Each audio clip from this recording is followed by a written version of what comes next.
안녕하세요. 저는 카길의 그리프리나 전략 마케팅부 이노베이션 팀 리더인 이일석입니다. 중앙백신연구소에서 양돈 농가들이 수익성 있는 경영을 하도록 도움을 주기 위해 좋은 강의 프로그램을 준비하신 것 같은데요. 저도 좀 부족하지만 그간의 제 업계 경험을 살려서 조금 보태보도록 하겠습니다. 자, 그럼 오늘 제가 진행할 첫 번째 강의는 사료가격 인상과 관련된 내용이 되겠습니다. 네, 새해에는 사료값이 많이 인상된다고 하는데요. 왜 오르는 건가요? 그리고 양돈 경영에는 얼마나 영향을 미치게 될까요? 다들 이미 잘 알고들 계실 내용일 겁니다. 국제 곡물 가격이 지난해 8월 이후에 급등세를 타기 시작했는데요. 실제 선물 계약과 국내 도착하는 시차는 대략 4 내지 5개월 이후가 되기 때문에 사료회사들은 바로 올해 2월부터 본격적으로 비싸진 원료를 사용하게 됩니다. 최근 곡물 가격이 폭등했다는 표현을 쓰고 있고 애그리플레이션이라는 용어도 자주 등장하다 보니까 사료업체는 뭐 당연한 일이고요. 농가 사장님들도 잔뜩 긴장할 수밖에 없는 그런 상황이 되겠습니다. 과거에도 수차례 곡물 가격은 오르고 내리기를 반복했었는데요. 이번의 경우는 좀 상당히 오랜만이기도 하고 그 상승폭도 매우 높기 때문에 상당히 위기라는 생각을 갖게 됩니다. 그렇지만 아마도 이런 위기를 오히려 기회라고 생각하시는 분들도 꽤 있으실 것으로 생각됩니다. 지금 제 얘기를 들으시는 분들은 적어도 이 위기를 더 큰 사업적 기회로 만들기 위한 고민을 한번 해보시길 바라겠습니다. 그렇다면 곡물 가격이 도대체 얼마나 올랐고 또 왜 올랐는지 한번 살펴보도록 하겠습니다. 자, 여기 보시는 내용은요, 옥수수, 대두박, 소맥 같은 3대 주요 사료용 곡물의 가격 트렌드인데요. 지난해 12월까지 3대 주요 사료용 곡물의 국내 도착 기준 구매 단가는 이전 1년간의 평균 수준보다도 옥수수는 20% 이상, 소맥은 30%, 대두박은 40% 이상의 매우 큰 급격한 상승세를 보여주고 있습니다.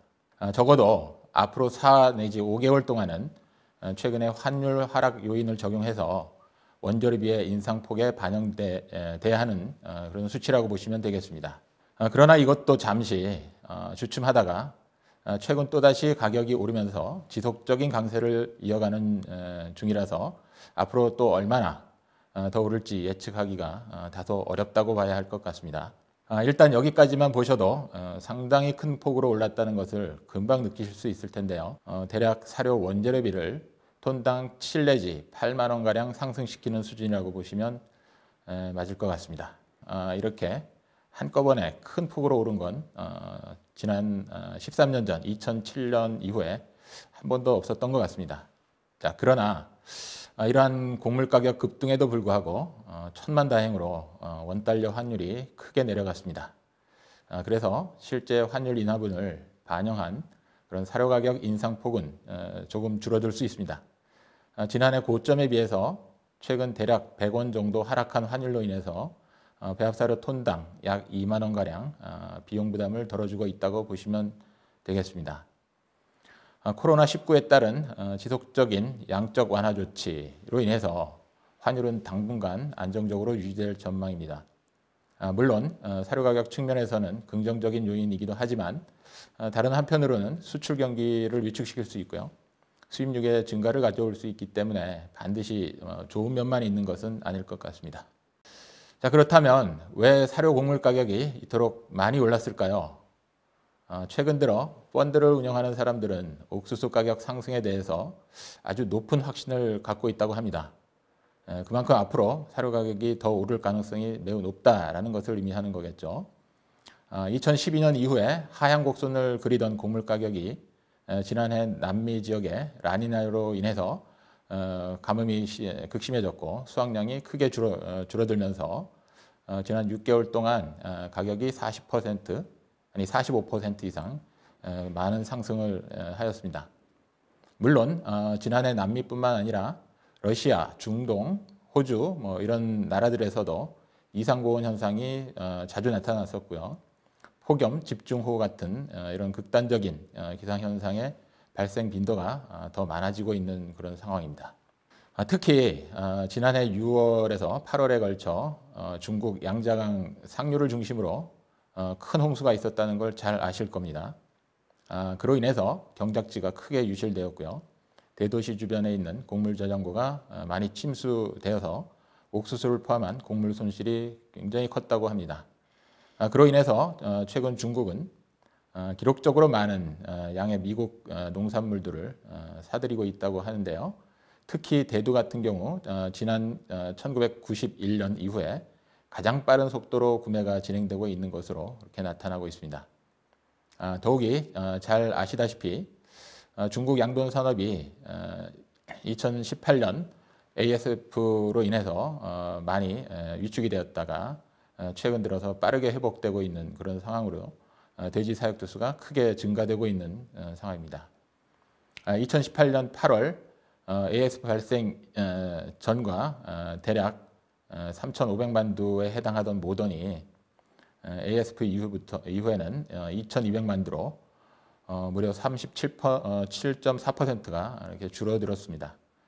그런데 지난해 말 들어서는 사진에 보이는 것처럼 대형 농장들이 빠르게 건축이 되고 있고 그 규모는 다시 3천만 두 수준까지 다시 회복을 한 상황입니다. 지금 이 사진에 보이는 농장은 올해 완공될 예정인데요.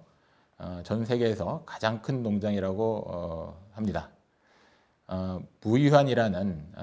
무이안이라는 식품업체에서 모던 8만 4천 두 규모로 우리나라 돈으로 하면 약 6조 7천억 원 가량의 돈을 들여서 공사를 하고 있다고 합니다.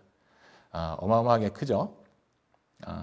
최근에 이렇게 중국 정부의 강력한 지원을 받으면서 재건 및 신축을 진행하고 있는 양돈장들이 상당히 많다고 합니다. 앞으로 이로 인해서 사료용 곡물의 수요를 큰 폭으로 증가시키게 될 것으로 보고 있습니다. 또한 코로나19 확산 영향을 최소화하기 위해서 각 나라들이 나서서 금융 완화 조치를 취하고 있는데요. 한은도 지난해 2차례에 걸쳐서 금리 인하 결정을 하면서 기준금리가 사상 최저 수준인 0.5%로 떨어져 있는 그런 상태입니다. 이러한 세계 각국의 금융 완화 조치에 편승해서 곡물 투기 자본이 개입하기가 매우 쉬운 여건이 되어 온 것도 지금 현재 곡물 가격 상승을 부추기는 원인이라고 할 수 있겠습니다. 자, 특히 앞으로 더 주목할 점은요, 중국의 소득 수준 향상으로 인해서 동물성 단백질과 식품 수요가 더욱 증가하게 될 것으로 보이고 이로 인해서 옥수수 수요가 더 많이 증가하게 될 텐데요. 문제는 이런 생산량이 따라가지 못해서 계속해서 재고가 줄고 있다는 사실입니다. 지난해 하반기부터 중국 정부가 마지노선이라고 생각했던 옥수수 재고량이 드디어 2억 톤이 붕괴가 되고 말았습니다. 따라서 미국에서 옥수수 수입량을 대폭 늘리게 된 이유가 되었고요. 시진핑 주석이 직접 나서서 반식품 낭비법이라고 하나요? 이런 법을 제정하는 한편 식량안보 확보에 아주 민감하게 지금 대응하고 있는 그런 상황입니다. 앞으로 중국이 전 세계에서 수출되고 있는 곡물을 상당 수준 빨아들이는 그런 블랙홀로 변할 것으로 예상되고 있고요. 아마도 에그플레이션은 아마 꽤 장기화될 가능성이 높아진 상황이라고 할 수 있겠습니다. 자, 최근 이런 상황만 가지고 고곡물가가 구체적으로 농가에 어떤 영향을 줄지 한번 구체적으로 보도록 하겠습니다. 결론적으로 최근 환율 하락폭을 반영해 보았을 때 올해 1, 4분기에 킬로그램당 약 50에서 60원 정도에 해당하는 사료 가격 인상이 불가피할 것으로 예상되고 있습니다. 물론 곡물 가격 상승세가 여전히 꺾이지 않고 지속적으로 오르는 추세이기 때문에 앞으로도 추가적인 가격 상승의 여지가 꽤 남아있다는 점은 참고하셔야 될 것 같습니다. 우선 위에 언급했던 배합사료 가격 인상폭은 비육동 마리당 생산비 면에서 약 1만 7천 원에서 2만 원까지 상승시키게 되고 있고 이것은 지육 킬로그램당 원가로 환산했을 때 대략 200원 남짓 해당되는 그런 금액입니다.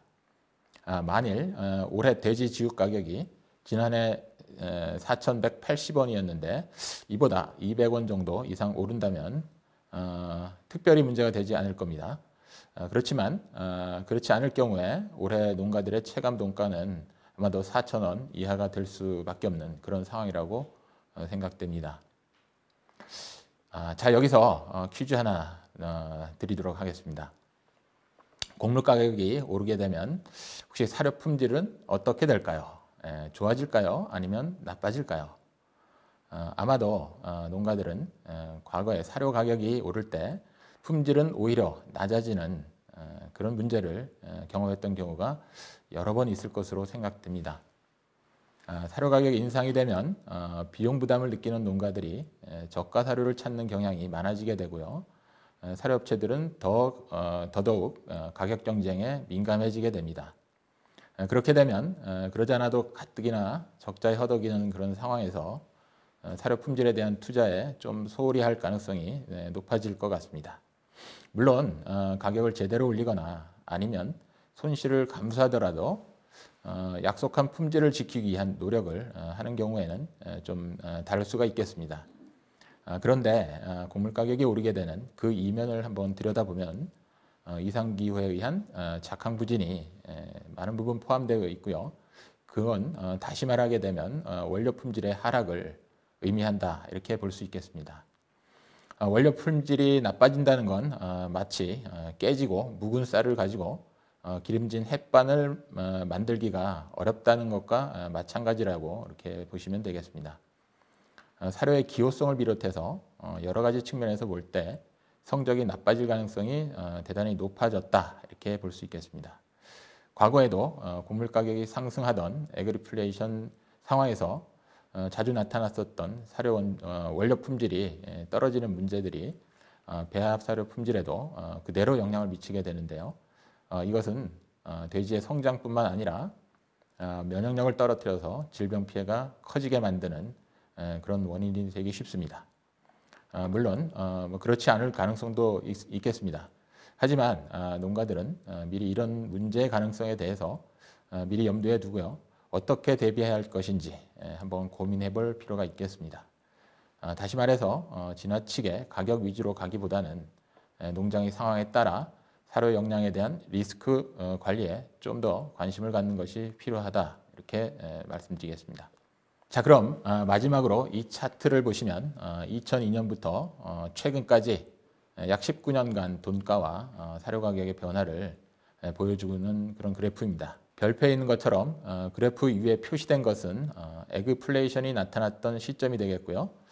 그때마다 사료 가격은 크게 상승을 했고 돼지의 질병도 많아지면서 농가들도 폐합이 늘어나서 사육 수가 줄어드는 그런 패턴을 반복해 왔다는 것을 아마 기억하실 겁니다. 자, 이것은 에그리플레이션 이후에 늘 돈가 상승을 일으키는 그런 이유가 되었고요. 골이 깊으면 산이 높다라는 말이 양돈 사업에서 어떤 공식처럼 그렇게 통용되기도 했던 그런 기억이 있습니다. 자, 이제 양돈 산업의 과거 역사를 볼 때 질병이나 사육두 수 그리고 농가 수 면에서 크게 변화가 일어나게 되면 대부분 그것은 에그플레이션과 궤를 같이 한다라고 생각해 볼 필요가 있겠습니다. 앞으로 한돈 산업은 또 한 번 그러한 변곡점을 아마 지나게 될 것이다라는 예상을 해봅니다. 다음 강의에서는 그러한 변곡점을 잘 지나가기 위한 그런 방법에 대해서 좀 더 고민해 보는 시간을 갖도록 하겠습니다. 네, 경청해 주셔서 감사합니다.